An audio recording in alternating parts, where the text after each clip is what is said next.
Hello Starlight, welcome back to my channel. Today we reach year 7 of the Enchanted Ones, the final year at Hogwarts, where hope becomes a luxury and every goodbye could be the last. The war has consumed the wizarding world, and Hogwarts is no longer a refuge. Empty seats in the Great Hall grow with every passing week, familiar names disappear from the attendance lists, and every owl carries the possibility of devastating news. The Marauders have become young adults forced into impossible choices, while Hayley struggles to hold on to the people she loves as the world falls apart around them. Christmas offers one final glimpse of happiness as Hayley visits James, Lily, and baby Harry, clinging to the dream that one day peace will return. But even those precious moments are overshadowed by the knowledge that time is running out. Then, tragedy strikes. The deaths of James and Hayley Potter shatter everything Hayley thought she could protect. Sirius is branded a murderer, Peter is hailed as a hero, and the people closest to her begin slipping away one by one. Faced with impossible decisions, Hayley makes the heartbreaking choice to erase herself from the memories of those she loves, believing it's the only way to keep them safe. As she walks through the ruins of Godric's Hollow, searches endlessly for Iris, and buries the memories that once defined her, Hayley is forced to confront a devastating question. Who are you when no one remembers your name? This is the darkest chapter of the Enchanted Ones, a story of unbearable grief, impossible sacrifice, shattered friendships, and the heartbreaking cost of surviving a war that steals everything. By the end of this journey, Hayley Potter must leave behind not only Hogwarts, but the girl she once was. If you enjoy emotional storytelling, Marauders-era tragedy, powerful character journeys, and stories about love that endures even when memories don't, then I hope you'll join me for the unforgettable conclusion of the Enchanted Ones, Year 7. So grab your favorite drink, get comfortable, and prepare to say goodbye to the generation that changed the wizarding world forever. Chapter 71, The Ghost of the Great Hall. Time skip Hogwarts. The air in the Great Hall no longer smelled of pumpkin juice and wax. It smelled of ozone and wet earth. Hayley Potter sat at the Gryffindor table, her fingers tracing the jagged wood grain. To her left, the seat where Dorcas Meadows usually sat was empty. It had been 3 weeks since Dorcas's family was found. The Order had sent Hayley back to Hogwarts for her final year, a move meant to protect her, but the castle felt like a mausoleum. Every owl that flew in brought a fresh obituary. Hayley caught Remus's eye across the hall. He looked skeletal, his skin the color of parchment, his eyes reflecting a weariness that went deeper than the lunar cycle. He didn't smile. No one did anymore. Chapter 72, The Geography of Absence. Time skip Charms class. By November, the empty seat syndrome became a physical ache. Professor Flitwick would pause during roll call, his voice catching on a name of a student who simply hadn't returned from October break. Hayley spent her nights in the library with Remus. He looked gray, the shadows beneath his eyes appearing like permanent bruises. He was reading a text on ancient wards, his hands shaking slightly. "You should sleep, Rem," Hayley whispered. "I can't," he replied, not looking up. "If I stop moving, Hayley, I'll start thinking. And if I start thinking, I'll realize how many of us are left." The war wasn't just on the front lines anymore. It was in the way the younger students huddled together in the corridors, and the way Sirius had stopped playing pranks, replaced by a frantic, manic energy as he checked the Marauders map for names that shouldn't be there. Chapter 73, Fragments of a Sunlit Life. Time skip Christmas. Christmas break was a desperate attempt at normalcy. Hayley visited James and Lily at the cottage in Godric's Hollow. The house smelled of cinnamon and baby powder. Holding Harry felt like holding the only thing in the world that wasn't breaking. "He looks just like you," Hayley told James, watching him fuss over the Fidelius charm. James scoffed playfully, tossing his wand in the air and catching it. "Please, he's much better looking. But don't worry, little sister. You know, I'm a couple of years older than you. I can teach you how to look this good." Hayley rolled her eyes, scoffing. You're barely 2 years older, James. Don't flatter yourself. He's got Lily's spirit anyway, James added, his voice softening as he looked back at the cradle. He's going to grow up in a world where we don't have to hide, Hayley. I promise. The goodbye lingered. James hugged her until her ribs ached, messing up her hair one last time just to be annoying. Peter was there, too, hovering by the door, his eyes darting toward the shadows. He looked small, swallowed by his own robes. Hayley patted his shoulder, a gesture of comfort he didn't seem to know how to receive. Chapter 74, The Last Waltz. Time skip common room. Back at Hogwarts, the 7th years held an impromptu, quiet gathering in the common room. Someone had smuggled in fire whiskey. Dorcas put on a record low, bluesy and melancholic. Hayley danced with Iris in the corner, the world shrinking down to the space between their heartbeats. Promise me, Iris murmured against Hayley's neck, that whatever happens, we don't let the war turn us into strangers. Never, Hayley promised, a lie told in the name of love. Outside, the wind howled against the stone walls, and for a brief moment, Hayley allowed herself to believe they were just teenagers again, with nothing more to fear than NEWT exams and unrequited crushes. Chapter 75, The Shattering. Time skip Hogwarts. The summons came at midnight. The gargoyle to Dumbledore's office moved with a heavy, grinding sound that echoed like a tombstone sliding into place. Dumbledore was standing by the window. He didn't look like a powerful wizard.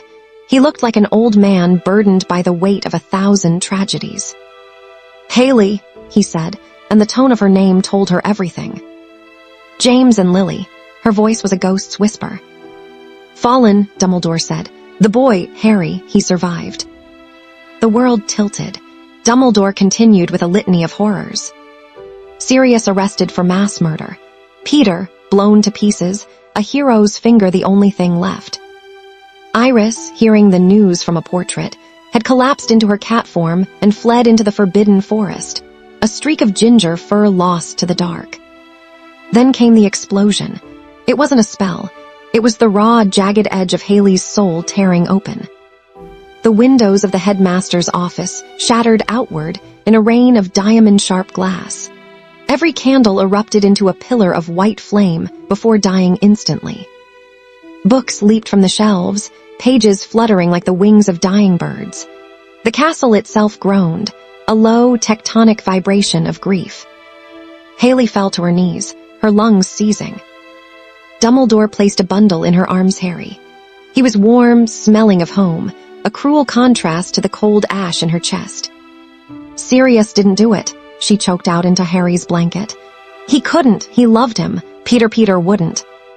She looked up at Dumbledore, her eyes vacant. I'm not finishing Hogwarts. Hayley, your education. There's nothing left to learn here, she said, her voice hollow. The lesson is over. Chapter 76, The Mercy of Forgetfulness. Time skip London. She found Remus in a dilapidated flat in London. He was a shell of a man, staring at a photograph of the 4 of them. They're gone, Hayley, he sobbed. He killed them, Sirius killed them. Hayley stood behind him, her wand trembling. She couldn't let him live with this, the double-edged sword of betrayal and grief. She couldn't let the Death Eaters find the people who knew her best. I'm so sorry, Remus, she whispered. Obliviate. She watched the light of recognition die in his eyes. She did the same for Marlene, for Dorcas, for Mary. Each time, a piece of her own identity was shaved away.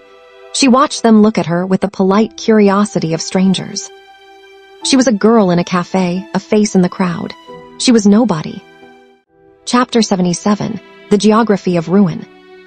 Time skip Godric Hall. The gate to the cottage didn't creak. It hung off its hinges, a broken jaw. Hayley stood on the threshold of Godric's Hollow, and for a moment, the world went silent. There was no wind, no distant sound of a car engine, just the heavy, suffocating pressure of residual dark magic. It tasted like copper and old ash on the back of her tongue.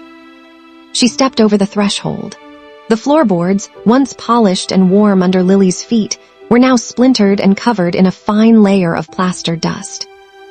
Every step Hayley took felt like a sacrilege. She passed the coat rack where James's cloak still hung, lopsided, expectant, waiting for a man who would never walk through the door again. She reached the stairs. This was where the air grew colder.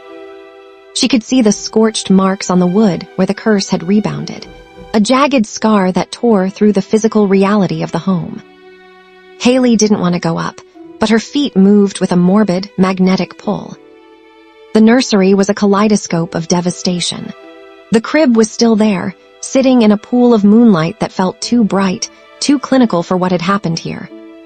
Hayley reached out, her fingers brushing the railing. She expected it to feel hot, but it was freezing. She began to notice the small things like the things the Aurors and the Prophet missed. A half-knitted sweater in the corner. A book of Muggle fairy tales Lily had been reading, splayed open on the floor like a wounded bird. And then, tucked under the edge of the dresser, she saw it, the wooden stag James had carved. It was crude, one antler slightly shorter than the other, smoothed by Harry's teething. Hayley sank to the floor, clutching the toy to her chest. The grief didn't come in a wave.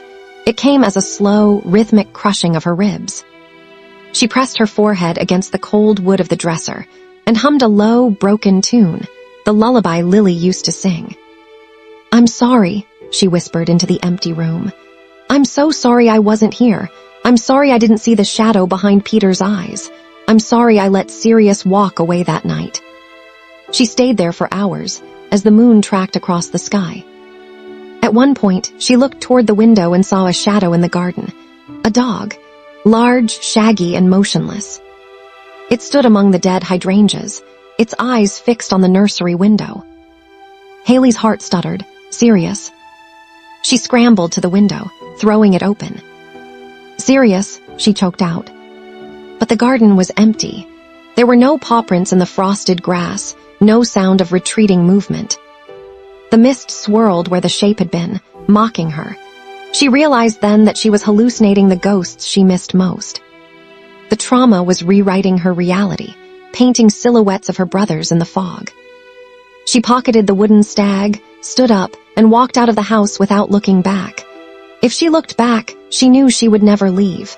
She would become part of the ruin, a permanent fixture of the tragedy, waiting for a morning that was never coming. Chapter 78, The Fox and the Forest. Time skip, Forbidden Forest. She returned to the edge of the Forbidden Forest. She called for Iris, but only the owls answered.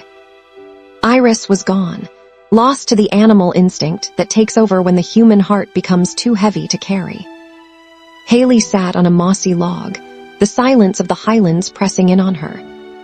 She realized that by erasing herself from her friends' minds, she had effectively died. There was no Hayley Potter left in the world. Only a girl with a scar on her heart, and a nephew she had to leave in the care of others for his own safety. Chapter 79, The Litany of the Lost. Time skip, Cliffs. The White Cliffs were a jagged edge of the world, where the earth simply gave up and fell into the gray churn of the English Channel. Hayley stood so close to the precipice that the spray from the crashing waves below dampened her robes. This was the edge of everything. She pulled the memories to the forefront of her mind, one by one. This was the most dangerous part of the occlumency she had practiced with such desperation. She wasn't just hiding them, she was compartmentalizing her soul. First, James. She called up the memory of him at 16, messy-haired and arrogant, catching a snitch just to show off for the girls. She felt the warmth of his laugh, the way he smelled of broomstick wax and toasted bread. She took that warmth, wrapped it in a mental shroud of ice, and pushed it into a dark corner of her consciousness. "Stay there," she commanded. "Don't hurt me anymore." Second, Lily, the scent of lavender, the way she tucked her hair behind her ear when she was concentrating on a potion. The fierce, terrifying light in her eyes when she spoke about the future. Hayley felt the phantom touch of Lily's hand on her arm. She severed that connection, too, locking the image behind a wall of static. Third, Sirius. This was the hardest. The memory of him riding his motorcycle, leather jacket snapping in the wind, looking like the king of a world they were supposed to conquer together. The memory of the way he looked at James, not as a friend, but as a soulmate. She thought of the laughter they shared in the back of the Transfiguration classroom. She took that joy and buried it under a layer of jagged, black glass. To remember him was to feel the burn of a betrayal she still couldn't reconcile with the boy she knew. Fourth, Peter, the boy who followed them like a shadow. The one who made them cocoa when they were stressed. She looked for the signs in the memories, the flinch, the lie, the secret. She found nothing but the face of a friend. She buried him in the dirt of her mind, a shallow grave for a ghost. The wind screamed, trying to pull her over the edge. Hayley's eyes were dry now. She had cried until the wells were empty. "I am Hayley Potter," she said aloud, her voice thin against the gale. "Daughter of Fleamont and Euphemia, sister of James, friend to the fallen." She felt the tether to her identity fraying. By erasing herself from Remus and the others, she had deleted her reflection in the world. If no one remembered her, did she exist? The magical world would continue. Harry would grow up in a cupboard, a legend who didn't know his own name. Remus would live in poverty and silence. Sirius would rot in a cell surrounded by Dementors. And she would be the silence between the notes. She looked at her hands. They were shaking. The magic inside her, the violent, explosive grief from Dumbledore's office was still there, humming under her skin like a live wire. It wanted to destroy. It wanted to level the world that had stolen her family. Instead, she turned that magic inward. She used it to forge the final lock on her heart. She wasn't just hiding her memories. She was hiding herself from the girl who had loved them all. "Sleep now," she whispered to the ghosts. She took one last look at the horizon, where the gray sea met the gray sky in an endless, indifferent line. She wasn't Hayley anymore. She was a vessel for a purpose she hadn't yet defined, a shadow moving through a world that had forgotten her name. The girl on the cliff edge took a step back, turned away from the ocean, and began the long walk toward the forest where the fox was waiting. Chapter 80. The Death of Hayley. Time skip. Hogwarts grounds. She walked toward the boundary of the Hogwarts grounds.